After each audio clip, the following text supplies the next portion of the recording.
យើងត្រឡប់មកវិញហើយនៅក្នុងនីតិព័ត៌មានពេលរាត្រីរបស់ស្ថានីយ៍ទូរទស្សន៍ MSJ TV ខ្ញុំបាទហើយបន្តទៀតនេះបាទខ្ញុំនឹងលើកយកបាននៅព័ត៌មានមួយទៀតដើម្បីយកមកជម្រាបជូនបាទគឺនៅខាងខេត្តកំពង់ឆ្នាំងវិញម្ដងបាទបាញ់មិញនៅអេបាញ់មិញក៏កំពង់ឆ្នាំងបាទឥឡូវនេះគឺសូមកំពង់ឆ្នាំងមួយទៀតព្រោះថាល្ងាចនេះគឺយើងសិតកំពង់ឆ្នាំងតែម្ដងបាទនេះគឺជាការបាទបូកសរុបក៏ដូចរបស់មន្ត្រីចរាចរណ៍ជើងគោកបាទប្រចាំឆ្នាំបាទគ្រោះថ្នាក់ចរាចរណ៍នៅ9ខែបាទដើមឆ្នាំ2014នេះកើនឡើង 10% ជាងឆ្នាំ2013ការគោរពច្បាប់ចរាចរណ៍បាទមន្ត្រីនគរបាលគ្រប់រូបត្រូវធ្វើជាគំរូមុនគេបាទគ្រោះថ្នាក់ចរាចរណ៍9ខែក្នុងបាទឆ្នាំ2014កើនឡើងបាទជាងឆ្នាំ2013គឺ 10% ការគោរពច្បាប់ចរាចរណ៍របស់មន្ត្រីនគរបាលគ្រប់រូបត្រូវតែធ្វើជាគំរូមុនគេលោកឧត្តមសេនីយ៍ឯកបាទហឹមយ៉ានប្រធាននាយកដ្ឋានកណ្ដាលសម្ដាប់ធ្នាប់សាធារណៈក្រសួងមហាផ្ទៃបានថ្លែងបែបនេះនៅក្នុងកិច្ចប្រជុំបូកសរុបការងារចរាចរណ៍ផ្លូវគោករយៈពេលបាទ9ខែនិងលើកទិសដៅការងារបាទត្រីមាសទី4ឆ្នាំ2014ក្នុងស្នងការនគរបាលខេត្តកំពង់ឆ្នាំងនាព្រឹកថ្ងៃទី7ខែតុលាឆ្នាំ2014នៅក្នុងកម្មវិធីនេះដែរលោកវរៈសេនីយ៍ឯកលុចបណ្ណារាស្នងការរងនគរបាលខេត្តនិងជាប្រធានការិយាល័យកណ្ដាលសម្ដាប់ធ្នាប់បានរាយការណ៍ជូនអង្គប្រជុំឲ្យដឹងថារយៈពេល9ខែក្នុងឆ្នាំ2014នេះគ្រោះថ្នាក់ចរាចរណ៍ក្នុងខេត្តកំពង់ឆ្នាំងបានកើនឡើងចំនួន166លើកកើនឡើងបាទជាងឆ្នាំ2013ចំនួន22លើកបណ្ដាលឲ្យមនុស្សបាទស្លាប់គឺចំនួន75នាក់លើសពីឆ្នាំចាស់គឺ11នាក់រងរបួសសរុប330នាក់លើសពីឆ្នាំមុនគឺចំនួនបាទ60គឺ46នាក់ក្នុងនោះបាទរបួសធ្ងន់គឺ157នាក់រងរបួសស្រាល173នាក់ខូចខាតរថយន្តគឺ72គ្រឿងម៉ូតូ178គ្រឿងកង់4គ្រឿងយានយន្តកែច្នៃចំនួន15គ្រឿងបានបាក់ថ្មនិងខ្លោងទ្វារបាទ30ម៉ែត្របាក់ស្ពានថ្មបាទ35ម៉ែត្របាក់បង្គោលភ្លើងមួយដើមនិងងាប់សត្វជ្រូកចំនួន6ក្បាលគ្រោះថ្នាក់ខាងលើបានរកឃើញថាបាទអ្នកបើកបរម៉ូតូមិនពាក់មួកសុវត្ថិភាពមានចំនួន163នាក់អ្នកពាក់មួកសុវត្ថិភាពគឺមានចំនួន26នាក់គ្រោះថ្នាក់ចរាចរណ៍គ្រោះថ្នាក់នេះបានកើតឡើងពេលយប់គឺ74លើកពេលថ្ងៃ92លើកបណ្ដាលមកពីកត្តាមនុស្សគឺចំនួន54ករណីកត្តាយានយន្តមានចំនួន10ករណីនិងកត្តាផ្លូវគឺចំនួន2ករណីអាដាមជ័យញ៉ានអភិបាលរងខេត្តបានលើកឡើងនៅក្នុងកិច្ចប្រជុំនេះថាបញ្ហាប្រឈមនៃការគ្រោះថ្នាក់ចរាចរណ៍កន្លងមកនេះគឺដោយសារតែមានរោងចក្របាននៅជាប់នឹងផ្លូវជាតិបង្កឲ្យមានការកកស្ទះនិងបង្កឲ្យមានគ្រោះថ្នាក់ប្រជាពលរដ្ឋនិងយុវជនយើងបាទភ្លើននឹងម៉ូតូឡានបើកបរមិនគោរពច្បាប់បាទចរាចរណ៍បាទស្របនឹងប្រទេសមានផ្លូវល្អបាទបង្កឲ្យមានការគ្រោះថ្នាក់ច្រើននិងដោយសារកត្តាមនុស្សដែលជាអ្នកបើកបរឯកឧត្តមសំណុំពរបាទបង្កើនការផ្សព្វផ្សាយស្ដីពីច្បាប់ចរាចរណ៍ដល់មហាជនពិសេសគឺសិស្សសាលាគ្រប់គ្រងបាទយានយន្តឲ្យបានជាពិសេសនោះគឺប្រព័ន្ធសុវត្ថិភាពបាទអនុវត្តច្បាប់ឲ្យបានតឹងរឹងចំពោះអ្នកដែលបង្កគ្រោះថ្នាក់ដែលមិនគោរពច្បាប់ចរាចរណ៍បង្កើនការបាញ់បាទលឿងបាទរថយន្តក្នុងទីប្រជុំជនជាពិសេសបាទរថយន្តក្រុងដែលបើកបរហួសល្បឿនដែលបានកំណត់ធ្លាប់បាទបង្កគ្រោះថ្នាក់ជាច្រើនករណីនឹងត្រូវបាទជួយសម្រួលចរាចរណ៍នៅមុខវិទ្យាល័យសាលារៀនក្នុងទីប្រជុំជនដើម្បីបញ្ជៀសបាននៅបញ្ហាគ្រោះថ្នាក់ចរាចរណ៍នេះឯកឧត្តមបាននេសនីឯកបាទហឹមយ៉ានប្រធាននាយកដ្ឋានកណ្ដាលសម្ដាប់ធ្នាប់សាធារណៈក្រសួងមហាផ្ទៃបានថ្លែងឲ្យដឹងថាគ្រោះថ្នាក់ចរាចរណ៍រយៈពេល9ខែនៅក្នុងប្រទេសការឡើងបាទគឺមាន3638លើកកើនមកជាងឆ្នាំចាស់គឺចំនួន32លើកបាទស្មើនឹង 10% អ្នកស្លាប់កើនឡើងគឺ111នាក់លើសពីឆ្នាំ2013ស្មើនឹង7% អ្នករងរបួសបានកើនឡើងរហូតដល់ 10% អត្រាអ្នកស្លាប់បាទពី5នាក់ទៅ6នាក់និងអ្នករងរបួសគឺ22នាក់ក្នុងមួយថ្ងៃដោយឡែកក្នុងពិធីបុណ្យភ្ជុំបិណ្ឌអ្នកដែលបានស្លាប់ដោយគ្រោះថ្នាក់ចរាចរណ៍គឺមានចំនួន10នាក់ក្នុងមួយថ្ងៃហើយក្នុងនៅថ្ងៃទី6ខែតុលានេះតែក្នុងមួយថ្ងៃបានមានអ្នកស្លាប់រហូតដល់ទៅ15នាក់នៅក្នុងគ្រោះថ្នាក់ចរាចរណ៍ដ៏ធំមួយនៅខាងខេត្តកំពតឯ ai đó ban lực lang tiệt tha ban được trong ca bốc sờ róc bỏi đăng bà pi cú nại chả cho khả lớn đi ban thua lang đòi cả ta mà nô rồi hậu đòi cao sập ram phải rồi hai pan ha đi ai bà về nhầm lại ban tha mà nô phía ra mình cổ rục bắp nâng mình bà vô bắp chả cho mình vô là pi bắp chả cho nâng rừng đi đầm đây ở sầm mặt cây dương bằng cao nơi ca bắp sọp sai bắp chả cho đo chi pô rót bằng ca rất bẩn tăng bà chả bắp bà bánh là bươn và rọt dôn nâng ca pha phía này bàn là tầng răng nâng bừng mát tới cho bà thua ca và chia bởi trăm riêng cho sẵn đọc nó bà tam đong plơi xa thế nạ vì xe nẹ đại lộ đô rồi tam thì chạm plơi nâng trây bầm planh và bà tho on trà cung mọi bàn bánh hai chấm bông đấy cứ mình trây nâng cô ba cô rút trây tay của rút cho bạp cho nâng trây thua chia cùng rú ở bàn môn kê nâng không ca vẹ muộn sở vật tiếp nâng ca đã cảnh chọn một tô hoặc đài bà hoặc con mà bong phố mặt trường chuyên ban đấy cứ chỉ tha xa còn bên môi ba sầm rạp và khang khai ở cầm bùng và cầm nơi cầm bùng nang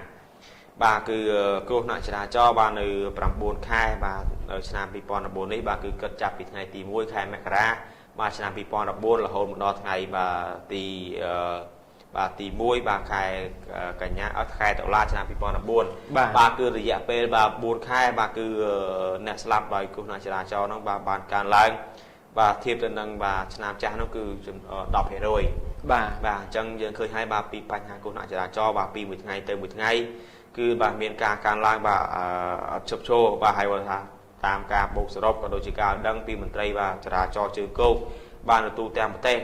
bà sắm ra với dạ pe 9 khai đôi khi bà cứ chấm luôn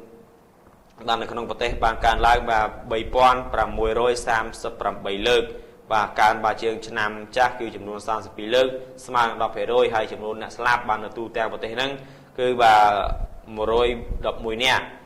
bà nâng mà cả lớp bà pi năm Pipon là 3 bàn smart 7% nè rồi 4 nó cứ 10% ata nè slap bà 5 tới 6 nè nâng rồi 4 bà 22 nèនៅក្នុងមួយថ្ងៃ ហើយសម្រាប់ថ្ងៃបុណ្យជុំបិណ្ឌនោះបាទគឺជាថ្ងៃដែលថាអ្នកដែលរងរបួសហើយក៏អ្នកដែលស្លាប់ដោយសារបញ្ហាគ្រោះថ្នាក់ចរាចរណ៍ហ្នឹងបាទគឺមួយថ្ងៃហ្នឹងគឺរហូតដល់បាទស្លាប់15នាក់ឯណោះបាទនេះហើយបាទគឺជារបាយការណ៍បាទប្រចាំត្រីមាសរបស់ខាងចរាចរណ៍ជើងគោកបាទគឺធ្វើខាងចរាចរណ៍បាទខាងខេត្តពោធិ៍ឆ្នាំងណាបាទគឺមិនត្រឹមតែនេះទេគឺខាងហ្នឹងខាងពោធិ៍ឆ្នាំងគឺគាត់ជារៀងរាល់ខែបាទគាត់តែងតែបូកសរុបនៅរបាយការណ៍បញ្ហាគ្រោះថ្នាក់ចរាចរណ៍ថាតើការស្លាប់ការរងរបួសការខូចខាតរបស់របរនៅក្នុងខេត្តពោធិ៍ឆ្នាំងរយៈពេល1ខែគឺទទួលថារងផលប៉ះពាល់អីខ្លះហើយការមានការកើនឡើងឬមួយក៏មានការថយចុះបាទគឺខាងសមត្ថកិច្ចខាងចរាចរណ៍គឺគាត់តែងតែធ្វើបាទជារៀងរាល់ខែបាទតែសម្រាប់ខែនេះយើងបើយើងគិតទៅបាទចិត្តដល់ថាថ្ងៃដែលគាត់ត្រូវខាងសមត្ថកិច្ចគាត់រៀបចំឲ្យថាធ្វើរបាយការណ៍ណាបាទដើម្បីបូកសរុបពីបញ្ហាបាទគ្រោះថ្នាក់ចរាចរណ៍នេះបាទហើយលើនេះបាទគឺយើងបានឃើញហើយបាទគឺរយៈពេលបាទ9ខែបាទគឺអ្នកស្លាប់ដោយបញ្ហាគ្រោះថ្នាក់ចរាចរណ៍ហ្នឹងមានការកើនឡើងបាទអញ្ចឹងនេះគឺជាការថាចូលរួមសម្រាប់ខ្ញុំណាបាទកន្លងមកហ្នឹងក៏ថាមានសមត្ថកិច្ចក៏គាត់បានថាធ្វើការបាទផ្សព្វផ្សាយបាទមិនថាខាងសមត្ថកិច្ចទេបាននៅតាមក្រុមហ៊ុនប្រព័ន្ធផ្សព្វផ្សាយផ្សេងៗបាទទាំងទូរទស្សន៍ទាំងវិទ្យុបាទទស្សនាវដ្តីកាសែតបាទក៏បានថាធ្វើការផ្សព្វផ្សាយស្ដីពីបាទបញ្ហាគ្រោះថ្នាក់ចរាចរណ៍នេះគឺធ្វើយ៉ាងណាដើម្បីឲ្យបងប្អូនប្រជាពលរដ្ឋរបស់យើងនឹងបាទមានការយល់ដឹងបាទអំពីកត្តានៃការដែលធ្វើឲ្យស្លាប់បាត់បង់ជីវិតក៏ដូចជាការរងរបួសដោយសារបញ្ហាគ្រោះថ្នាក់ចរាចរណ៍នេះបាទតែការផ្សព្វផ្សាយនៅតែផ្សព្វផ្សាយសម្រាប់បងប្អូនប្រជាពលរដ្ឋរបស់យើងមួយចំនួនធំនោះគឺគាត់គោរពគឺគាត់នៅតែគោរពសម្រាប់មួយចំនួនតូចដែលគាត់ថាមិនគោរពនោះគឺគាត់នៅតែមិនគោរពដដែលបាទអញ្ចឹងនេះហើយគឺជាបញ្ហាសម្រាប់បងប្អូនប្រជាពលរដ្ឋរបស់យើងហើយយើងឃើញហើយបាទពីមួយឆ្នាំទៅមួយឆ្នាំបាទការបូកសរុបនៅលទ្ធផលនៃការគ្រោះថ្នាក់នៃការស្លាប់ពីការរងរបួសដោយគ្រោះថ្នាក់ចរាចរណ៍នេះគឺវាមានការកើនឡើងបាទដូចខ្ញុំបានជម្រាបបំបញ្ញមិញអញ្ចឹងបាទគឺកើនឡើងមួយឆ្នាំទៅមួយឆ្នាំបើធៀបទៅនឹងឆ្នាំ2013គឺរយៈពេលបាទ9ខែដូចគ្នាបាទគឺកើនឡើង 10% ឯណោះបាទចំនួនអ្នកស្លាប់អ្នករងរបួសនិងការខូចខាតបាទនៅរបស់របរបាទទ្រព្យសម្បត្តិរថយន្តម៉ូតូអីចឹងបាទហើយក៏សមត្ថកិច្ចបានរកឃើញនៅថាបញ្ហាប្រឈមដែលបណ្ដាលមកពីការគ្រោះថ្នាក់ចរាចរណ៍ហ្នឹងគឺទី1សំខាន់បំផុតគឺកត្តាមនុស្សហ្នឹងតែម្ដងបាទយើងឃើញថា ខ្ញុំសង្កេតឃើញថាតាមប្រព័ន្ធផ្សព្វផ្សាយផ្សេងៗក៏ដូចជាថាប្រមុខរដ្ឋាភិបាលក៏តែងតែយកចិត្តទុកដាក់បាទធ្វើយ៉ាងណាគឺការពារនៅកាត់បន្ថយនៅបញ្ហាគ្រោះថ្នាក់ចរាចរណ៍ដែលប្រទេសកម្ពុជាយើងកំពុងតែប្រឈមមុខបាទតែយើងសង្កេតឃើញថារបាយការណ៍ពីមួយឆ្នាំទៅមួយឆ្នាំគឺមានការកើនឡើងបាទហើយតាមរបាយការណ៍នេះផងដែរក៏បញ្ជាក់ថាគឺគ្រោះថ្នាក់ចរាចរណ៍ថាមូលហេតុចម្បង 95% គឺដោយសារតែកត្តាមនុស្សតែម្ដងបាទអញ្ចឹងហើយគឺសម្រាប់ថាប្រជាពលរដ្ឋយើងក៏ដូចជាថាអ្នកដែលគាត់មិនបាទគោរពនៅច្បាប់ចរាចរណ៍បាទគឺយើងគួរតែភ្ញាក់រលឹកខ្លួនទាំងអស់គ្នាបាទយើងរហូតមកដល់ពេលនេះគឺយើងឃើញហើយគឺបញ្ហាចរាចរណ៍នេះកំពុងតែប្រឈមមុខយ៉ាងខ្លាំងនៅប្រទេសកម្ពុជាយើងហើយបើសិនជាយើងនៅមិនទាន់ភ្ញាក់រលឹកទៀតគឺបញ្ហានេះនៅតែបន្តអូសបន្លាយបាទយ៉ាងច្រើនតទៅទៀតទៅគឺវាមានផលប៉ះពាល់ធ្ងន់ធ្ងរមែនទែនសម្រាប់ប្រទេសយើងបាទអញ្ចឹងហើយសម្រាប់រឿងនេះដែរបាទខ្ញុំក៏សូមបាទចូលរួមមករំលឹកផងដែរបាទសម្រាប់ដោយលោកសោះក៏មានប្រសាសន៍អញ្ចឹងបាទគឺគ្រោះថ្នាក់ចរាចរណ៍ដែលបានកើតឡើងគឺបណ្ដាលមកពីកត្តាមនុស្សហ្នឹងបាទគឺ 95% ទៅហើយបាទអញ្ចឹងគឺបញ្ហានេះខ្ញុំចង់បាទចូលរួមថាបាទបើសិនថាយើងម្នាក់បាទភ្ញាក់រលឹកនឹងនៅក្នុងការបាទប្រជាយានយន្តក៏ដូចជាការបើកបរនៅតាមដងផ្លូវបាទអញ្ចឹងគឺបញ្ហាគ្រោះថ្នាក់ចរាចរណ៍យើងអាចបញ្ជាបានច្រើនបាទពេលខ្លះគ្រោះថ្នាក់ចរាចរណ៍គឺដោយសារបង្កឡើងដោយសារតែអ្នកបើកបររថយន្តនឹងតែម្ដងព្រោះថាអ្នកខ្លះគេមានស្មារតីប្រុងប្រយ័ត្នអញ្ចឹងនៅក្រការបើកបររបស់គេគឺគេប្រុងប្រយ័ត្នចោលជានិច្ចបាទស្ថានភាពផ្លូវកោងអញ្ចឹងគេអត់ហ៊ានបើកលឿនទេគេត្រូវប្រអន់ដើម្បីកុំឲ្យមានបញ្ហាបាទតែសម្រាប់អ្នកខ្លះវិញគឺដោយសារតែគាត់តាម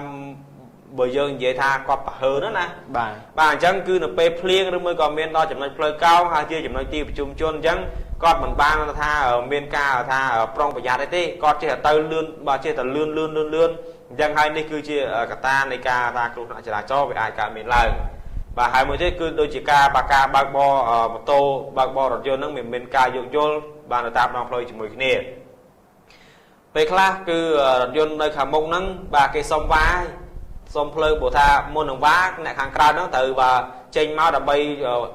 បញ្ចេញភ្លើងសញ្ញាថាយើងនឹងត្រូវការវាទៅកើតតែមុនអីចឹងណាបាទតែអ្នកដែលគាត់នៅពីមុខហ្នឹងជាងការគាត់ឃើញអញ្ចឹងគាត់អត់ចង់ឲ្យគេវាគាត់ទេ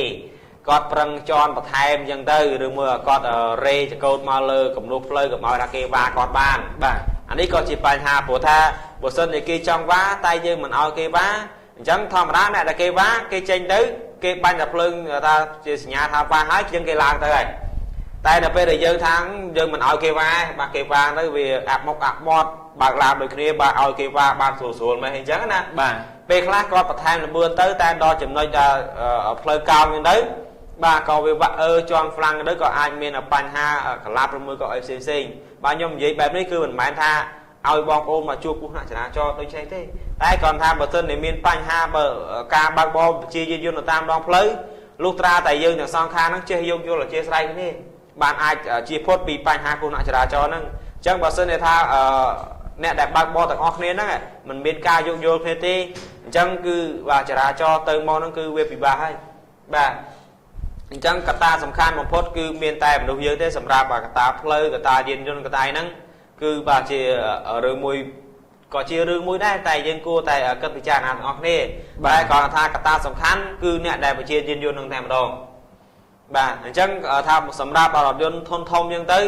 បាទគាត់មុននឹងចេញដំណើរទៅណាគាត់ត្រូវឆែកមើលបាទប្រព័ន្ធក្រោមបាទគ្រឿងហ្វ្រាំងឬមួយក៏កង់របស់គាត់នឹងថាតើវាមានសុវត្ថិភាពអត់បាទជួនកាលយើងអត់បានពិនិត្យមើលបាទពេលដែលជិះទៅបាទចុះស្ពេនឬមួយក៏ចុះចំណោតអីស្រាប់តែឡាននឹងហ្វ្រាំងអស៊ីជន់ទៅខុយអានេះក៏ជាបញ្ហាអញ្ចឹងបើសិនជាយើងបានត្រួតពិនិត្យមើលមុននឹងចេញទៅយើងបានពិនិត្យមើល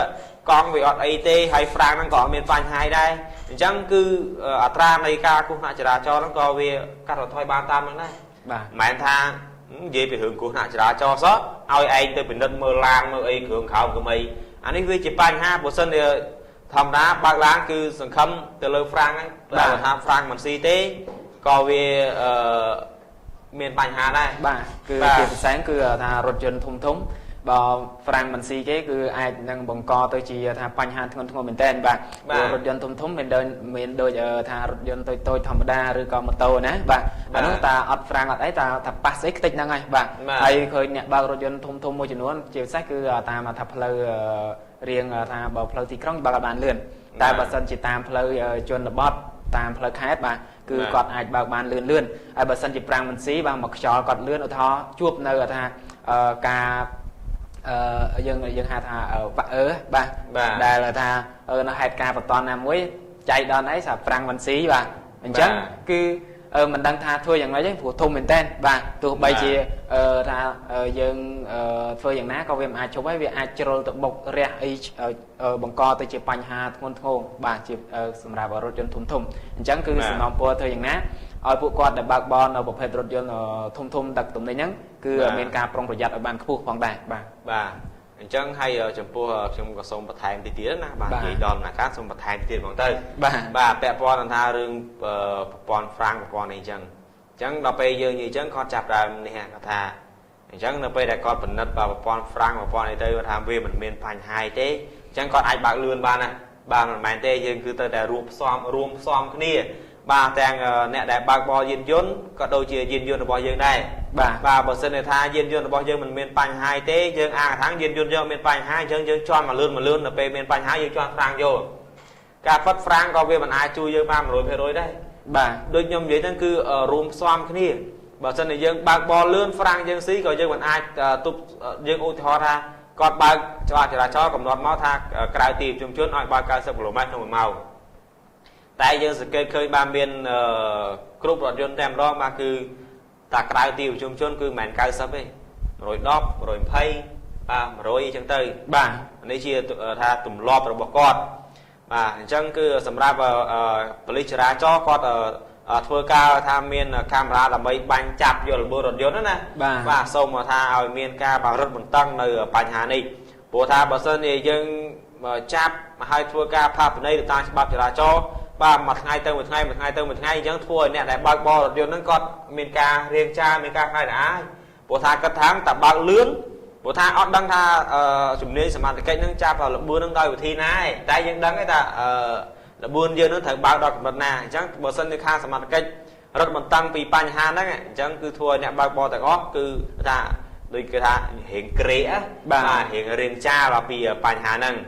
và chẳng bị Pành Hà cũng đã trả cho nhưng mà có xong mà cho rôm vẫn nâng mà tại mà sau này hai chương gì tới cứ vì miền trang mà bị Pành Hà này bong ôm mà tụi mình chân cả đôi chỉ bong ôm chia pro bao dương tới tại cho rôm bị Pành Hà và cũng bạc trả cho đi cứ dương thôiอย่างna bà làm bấy bà cặp bằng thoi bà nửa ro bà cả này là cả hai lần đại cũng đã trả cho bà bị môn máu cứ dương thà thọ bà mình cái đầy phơi rom rồi bỏ nặng đặc nóm á bà bị Pành Hà ra chừng mười ết bà cả bị chăn nằm lồng chăn nằm mà ra giờ ta đọp chăn nằm rồi mới có đọp ram chăn nằm bà mà đâu là ta phải từ cày chiếng đó bà phải chiếng cày chiếng nó dương và một cái đó thà bị ba cái đôi chăn nằm đặc nómกับปูนึงmiền cả rồi bờ rom bị bong ôm chia bờ bao dương rồi cả chalom cả slap rồi xa chừng mười ết bà ai cả nông cứ chừng mười ết slap thà chừng mười ết nó cứ chia thà cả ta tì môi để đây pruy brom mà bỏ bong ôm chia bờ bao dương rồi chăn đặc nóm này tại nơi bây giờ tây chia bao giờ miền ca đi chìm ran và đi du lọt từ mốc bà hệ pon hệ tha đại nào pon mà phim 1 ngày tới 1 ngày chế đại ban là tha cò cát lang bà đi chìm ran lao chẳng tới chẳng cứ hai chia bờ bao giờ có ra ban là sắc xa rim sốt bà miền tang sả la rót miền tang sả la ai cái chôn chẳng thua ra chia bờ bao giờ bong bao giờ cóตัวban nơi chìm này đang khúc khúc nè vô đang bị Pành Hà ra cà phêกับเอาอย่าชะลอเมโรเอทนั่งให้กับโดยที่อัตราการสลับโดยสารการชะลอเมโรเอทแต่มาดอสมัยปัจจุบันนี้ในปีได้ประเทศยังอภิวัตบาการยืนดังระบบเชียร์ระบบยืนก่อนบานโยสบามีปัญหาเอถึงtớiให้บาเตยเชียเมียนพอยบ้านในจุดปัวในเรื่องกฎหมายจราจรวิ่งบาจังยังส่งมาทำเมียนการยกดังโดยจิกาพี่ลักอัมพีปัญหาชะลอเอทจังยังส่งมาการพี่ส่งมาปรองประหยัดมาโจรวมถึงออกนี่บาดำใบปฏิกรรมจียิงบากัดมันถอยบ้านในอัตราในการสลับไปกฎหมายจราจรนี่យើងសង្កេតឃើញថាបញ្ហាជំងឺអេដរហូតមកដល់ពេលនេះ គឺថាខាងប្រទេសយើងហ្នឹងគឺទទួលបានលទ្ធផលគួរឲ្យថាកត់សរសើរមែនទែនបាទសម្រាប់បញ្ហានៅការឆ្លងរីករាលដាលការផ្ទុកមេរោគអេដគឺមកដល់ពេលនេះគឺមានកម្រិតទាបមែនទែនបាទហើយខ្ញុំសង្ឃឹមថាបញ្ហាចរាចរណ៍ដែលឥឡូវនេះគឺយើងកំពុងតែប្រឈមមុខខ្លាំងដោយការបញ្ហាជំងឺអេដក្នុងជាង10ឆ្នាំមុនបាទអញ្ចឹងខ្ញុំសង្ឃឹមថាវានឹងអាចយើងនឹងអាចគ្រប់គ្រងបញ្ហានេះហើយយើងនឹងអាចចូលរួមគ្នាចូលរួមដើម្បីកាត់បន្ថយនៅបញ្ហាប្រឈមនេះឲ្យនៅកម្រិតទាបបំផុតដូចជាជំងឺអេដអញ្ចឹងបាទយើងថាខ្ញុំសង្ឃឹមថាយើងនឹងអាចធ្វើបានក្នុងរយៈពេលឆាប់ៗខាងមុខនេះផងដែរបាទអញ្ចឹងចំពោះបញ្ហានេះបាទបើយើងនិយាយទៅគឺមានរឿងច្រើនដើម្បីលើកយកមកនិយាយបាទពាក់ព័ន្ធទៅនឹងកត្តាយានយន្តនេះបាទហើយយើងឥឡូវចូលដល់និយាយហើយយើងនិយាយអស់តែម្ដងលោកនេះបាទស្រស់បាទពាក់ព័ន្ធទៅនឹងរឿងដែរបាទអំបញ្ញមិញយើងនិយាយតាពីកត្តាយានយន្តបាទដូចជារថយន្តធុនតូចធុនធំអីទេបាទសម្រាប់អ្នកដែលគាត់ធ្វើដំណើរតាមម៉ូតូកង់3ឬមួយក៏ម៉ូតូហ្នឹងក៏បាទមិនមែនថាយើងអាងទៅតូចយើងមិនមានការប្រុងប្រយ័ត្នអាងថាគេមកប៉ះយើងគេសងយើងមិនមែនទេបាទការប៉ះទៅគឺយើងធ្វើគឺដើម្បីថាឲ្យឈ្នះទាំងអស់គ្នាបាទមិនមែនថាគេប៉ះទៅគេសងយើងអញ្ចឹងយើងមិនបាច់ប្រុងប្រយ័ត្នទេបាទតែការប៉ះគឺរបួសបាទមកលើយើងក៏ដូចជាបញ្ហាយុខជីវិតរបស់យើងទោះបីថាយើងរងរបួសគេយកថាជាប្រាក់ដើម្បីបាទជាកម្រៃដើម្បីសងយើងមែនតែយើងឈឺនៅតែឈឺដដែលបាទអញ្ចឹងវាមិនអាចបាទជួសនៅអ្វីដែលយើងបាទខូចខាតបានទេធម្មតាបញ្ហាគ្រោះថ្នាក់ចរាចរណ៍តែកើតមានហើយគឺវាមិនដែលចំណេញទេមានតែការខាតបង់ទាំងសងខាងបាទអញ្ចឹងយើងមានតែចូលរួមប្រុងប្រយ័ត្នទាំងអស់គ្នាទេបាទយើងបើកបរម៉ូតូយើងត្រូវគោរពច្បាប់ចរាចរណ៍ត្រូវមានមួកសុវត្ថិភាពត្រូវមានស្លាកលេខត្រូវមានកញ្ចក់បាទឲ្យបាទគ្រប់ជ្រុងជ្រោយដូចអញ្ចឹងខាងសមត្ថកិច្ចក៏គាត់មិនចាប់មិនផាកមិនពិន័យយើងដែរហើយចំពោះបញ្ហាបាទកញ្ចក់វិញយើងងាយស្រួលនៅក្នុងការមើលក្រោយព្រោះថាយើងត្រូវបត់ឬមួយក៏យើងមិនត្រូវបត់ក៏ដោយជួនកាលយើងជិះទៅអញ្ចឹងយើងអត់បានដឹងថារថយន្តមកពីក្រោយប្រមាណគ្រឿងឯប៉ុន្មានទេហើយនេះខ្ញុំនិយាយនេះមិនមែនថាចង់ថាយើងជិះបដាឲ្យយើងរាប់រថយន្តដែលមកពីក្រោយយើងបដាគាត់ថានៅពេលខ្លះគឺរថយន្តគាត់បើកលឿនអញ្ចឹងនៅពេលដែលយើងឃើញថាក្នុងកញ្ចក់របស់យើងហ្នឹងមានរថយន្តមកពីក្រោយលឿនអញ្ចឹងយើងអែបទៅតែលោកគេមកប៉ះគេមកគីយើងអញ្ចឹងណាបាទអញ្ចឹងនេះសម្រាប់អ្នកដែលគួរតែប្រើប្រាស់កញ្ចក់បាទហើយកញ្ចក់តាមពិតទៅសូមថ្មីត្បិតតែជាកញ្ចក់តូចមួយប៉ុន្តែគឺអាចជួយយើងបានច្រើនបាទក្នុងពេលថាយើងជាងវ៉ាបាទគឺយើងមិនថាបើសិនជាយើងងាកក្រោយបាទយើងងាកក្រោយគឺប្រឈមមុខនឹងគ្រោះថ្នាក់នៅពីខាងមុខតែបើយើងមិនងាកក្រោយគឺយើងប្រឈមគ្រោះថ្នាក់នៅខាងក្រោយបាទហើយបើសិនជាមានកញ្ចក់គឺយើងគ្រាន់តែថាកលេចមើលនៅក្នុងកញ្ចក់បន្តិចគឺយើងអាចមើលឃើញនៅខាងក្រោយតែម្ដងបាទហើយសម្រាប់យើងជាងក៏ដូចជាពេលដែលយើងបត់បាទគឺយើងជួយបានច្រើនមែនទែនតែកញ្ចក់មួយនោះទេបាទអញ្ចឹងហើយគឺបានជាច្បាប់ហ្នឹងពង្រឹងឲ្យយើងដាក់កញ្ចក់ឲ្យប្រើប្រាស់ទាំងអស់គ្នាតែខ្ញុំឆ្ងល់ថាប្រជាពលរដ្ឋយើងមួយចំនួនជាពិសេសខាងអាយុវ័យបាទគ្រាន់តែដាក់កញ្ចក់មួយនៅថាលើម៉ូតូហ្នឹងមិនដឹងជាយ៉ាងម៉េចគាត់ថាព្យាយាមបាទគាត់ធ្វើអត់បានគាត់ព្យាយាមថាមិនដាក់កញ្ចក់ឲ្យព្យាយាមកិច្ចបលិសមែនតើបាទហើយអាការកិច្ចបលិសហ្នឹងគឺអាចថាប្រឈមនឹងគ្រោះថ្នាក់ធ្ងន់ទៀតបាទខ្ញុំធ្លាប់ឃើញជួនកាលគាត់ជិះអញ្ចឹងគាត់ថាជួបជាមួយនឹងសមាជិករបស់យើងបាទដែលកំពុងតែស្ទាក់ចាំត្រួតពិនិត្យនៅការធ្វើចរាចរណ៍បាទគាត់ថាគាត់ឃើញគាត់ឆ្លន់ស្លោគាត់ព្យាយាមកិច្ចប៉ូលីសគាត់អត់បានមើលក្រោយមើលឆ្វេងមើលស្ដាំគឺគាត់បកមកក្រោយវិញកិច្ចប៉ូលីសបាទហើយបើសិនជាគាត់មានចន្លោះណាគាត់អាចថាកិច្ចបានគឺគាត់បត់រាវតែម្ដងបាទដើម្បីកិច្ចប៉ូលីសហើយអត់គិតថាអាចមានអ្នកមកពីក្រោយអីអញ្ចឹងអាចប៉ះពាល់នឹងគាត់នោះទេបាទខ្ញុំធ្លាប់ឃើញនៅបញ្ហាហ្នឹងបាទអញ្ចឹងនេះគឺជាបញ្ហាដែលយើងគួរតែថាយល់ដឹងទាំងអស់គ្នាហើយមួយទៀតនោះសម្រាប់ថារឿងកញ្ចក់នោះដោយឡែករឿងកញ្ចក់នោះមួយឡែកអញ្ចឹងទៅហើយនិយាយពីរឿងពាក់មួកសុវត្ថិភាពវិញបាទក៏មិនខុសពីលោកស្រស់គាត់មានប្រសាសន៍ប៉ុន្មានដែរបាទពេលខ្លះគឺមួកសុវត្ថិភាពអាចជួយការពារនៅអាយុជីវិតរបស់យើងបានបាទជួនកាលយើងដួលថាល្មមអីព្រោះគ្រោះថ្នាក់ចរាចរណ៍យើងមិនអាចដឹងមុនបានទេអញ្ចឹងមានតែយើងការពារបើសិនថាជាយថាហេតុកើតហេតុមកជាយថាហេតុហ្នឹងនៅពេលដែលដួលទៅបោកក្បាលដល់ទៅខ្នល់អញ្ចឹងបើសិនជាយើងមានមួកសុវត្ថិភាពយើងអាចការពារអាយុជីវិតយើងបានជួនកាលតិចតួចតែនៅពេលដែលយើងដួលបោកក្បាលទៅខ្នល់មកទំហឹងមនុស្សណាពីលើម៉ូតូទៅអាចឲ្យយើងបាត់បង់ជីវិតបានអាចឲ្យយើងបែកក្បាលឲ្យយើងមានបញ្ហាទៅខាងសតិអារម្មណ៍បានតែបើសិនជាយើងមានមួកសុវត្ថិភាពត្រឹមត្រូវគឺមួកសុវត្ថិភាពអាចជួយអាយុជីវិតយើងបានបាទមួយមួកសុវត្ថិភាពមួយជួយអាយុជីវិតមនុស្សបានម្នាក់បាទអញ្ចឹងមិនថាអ្នកមុខអ្នកក្រោយយើងគួរតែពាក់ទាំងអស់គ្នា hay dương pẹ nó còn mình mang pẹ đầm bay ca pi cái môi police chap đấy dương pẹ đầm bay ca pi còn dùng chỉ vật bao dương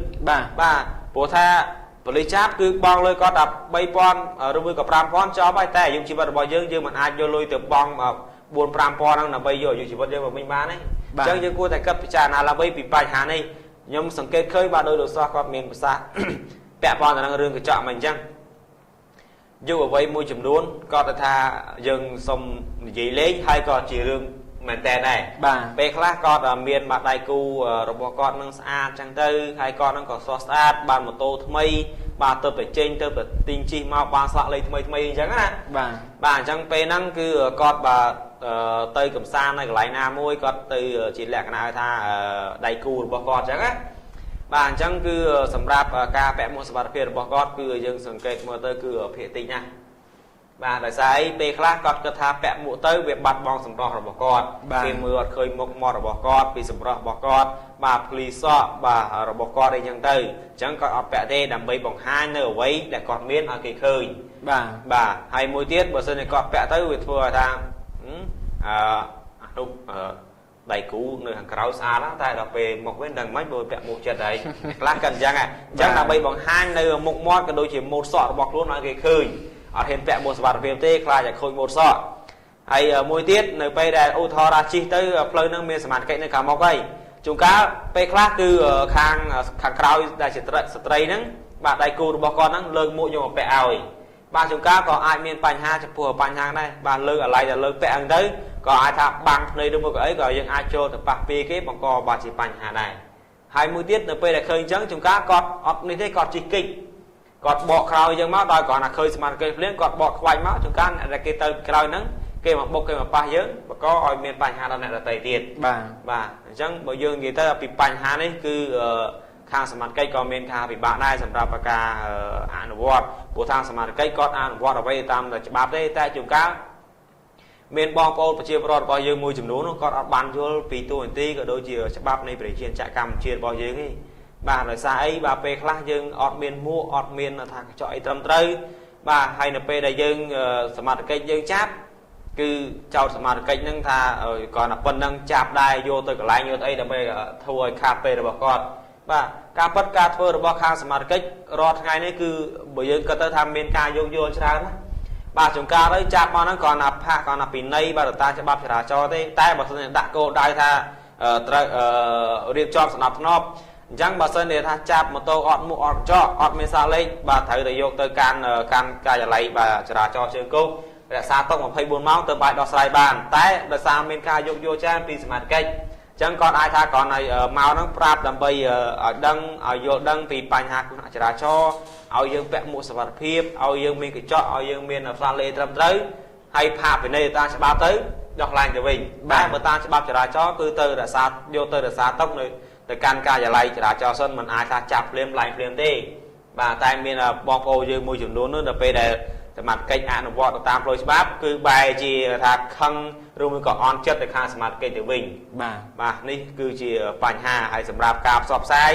គឺនៅតែមានមកតាមបណ្ដាផ្សព្វតាមបណ្ដាថាទូឬមួយក៏កាសែតឬមួយក៏វិទ្យុអីផ្សេងបាទសូម្បីនៅតាមដងផ្លូវក៏មានបាទផ្លាកសញ្ញាចរាចរណ៍ឬមួយក៏រូបភាពជាថាបន្លាចដើម្បីឲ្យយើងយល់ដើម្បីឲ្យយើងដឹងពីបញ្ហាគ្រោះថ្នាក់ចរាចរណ៍ហ្នឹងវាធ្វើឲ្យយើងខូចខាតនេះខ្លះបាទតែសម្រាប់ប្រជាពលរដ្ឋរបស់យើងអ្នកដែលគាត់ចូលរួមគោរពដូចខ្ញុំនិយាយទៅអ្នកដែលគោរពគឺគាត់នៅតែគោរពតែមួយចំនួនទៅដែលគាត់មិនគោរពគឺគាត់នៅតែមិនគោរពបាទអញ្ចឹងពាក់ព័ន្ធទៅនឹងបញ្ហាគ្រោះថ្នាក់ចរាចរណ៍បាទវាមានរឿងហេតុជាច្រើនដែលយើងត្រូវនិយាយគ្នាណាបាទតែឥឡូវសូមត្រឹមប៉ុណ្ណេះសិនចុះបាទຕົកថ្ងៃក្រោយខ្លះបាទហើយសូមលោកស្រស់បាទតនៅព័ត៌មានយើងជាបន្តទៀតបាទសូមអញ្ជើញបាទអរគុណលោកតារាបាទឥឡូវនេះខ្ញុំបាទសូមអនុញ្ញាតបន្តនៅព័ត៌មាន